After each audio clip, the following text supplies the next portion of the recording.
नमस्कार, one India Hindi में आपका स्वागत है। आपातकाल के 47 साल, जी हां, आज आपातकाल के 47 साल पूरे हो चुके हैं। ये वो दौर था जब भारत में भारत नहीं था। ये बात हम इसलिए कह रहे हैं क्योंकि भारतीय लोगों के सारे अधिकारों को छीन लिया गया था।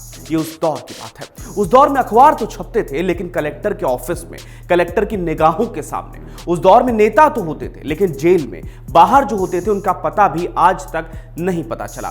तो ऐसे दौर की ये पूरी कहानी को समेटे एक रिपोर्ट हमने आपके लिए तैयार की है। आप इस रिपोर्ट को देखिए।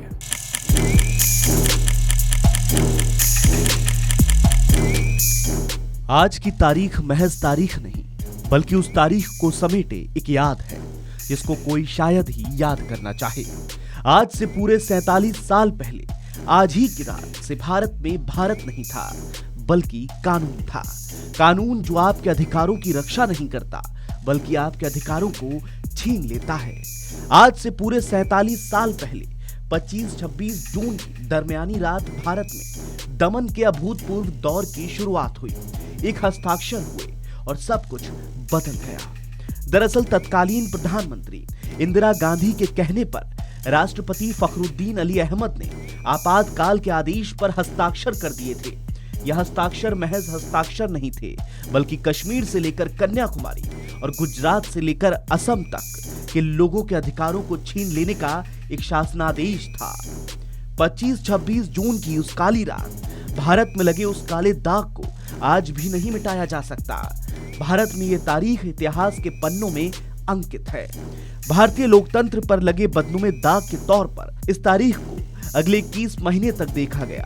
नागरिकों के अधिकार छीन लिए गए थे। सत्ता के खिलाफ बोलना अपराध था। विरोधियों का या तो कोई पता नहीं था या जेल ही उनका पता हुआ करता था। उन दिनों जबरन नसबंदी का भयावह दौर भी देखा गया था। कहानी को कट शॉर्ट छोटा करके समझाएं तो 5 बातें जान लीजिए। 25 जून 1975 से 21 मार्च 1977 तक आपातकाल रहा। जनता के मौलिक अधिकार खत्म कर दिए गए। आरएसएस, जनसंघ, जनता पार्टी, स्वतंत्र पार्टी समेत सभी कांग्रेस विरोधी दलों के नेताओं को जेल में डाल दिया गया।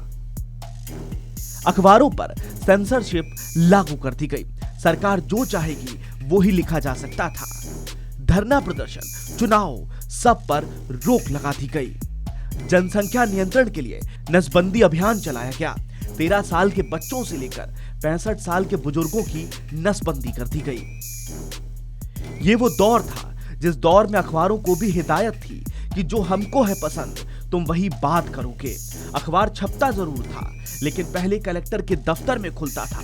इमरजेंसी के दौरान कुल 3801 अखबारों को जब्त किया गया।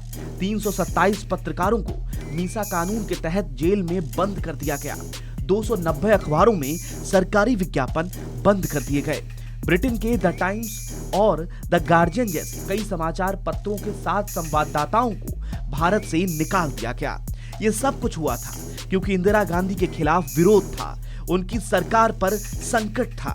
इसी संकट को पाटने के लिए पूरे देश को संकट में डाल दिया गया। आज वही तारीख है, बस साल बदल गया है। वो साल दूसरा था, ये साल दूसरा है। तो फिलहाल के लिए इस खबर में इतना ही। अपडेट्स के लिए बने रहिए वन इंडिया हिंदी के साथ।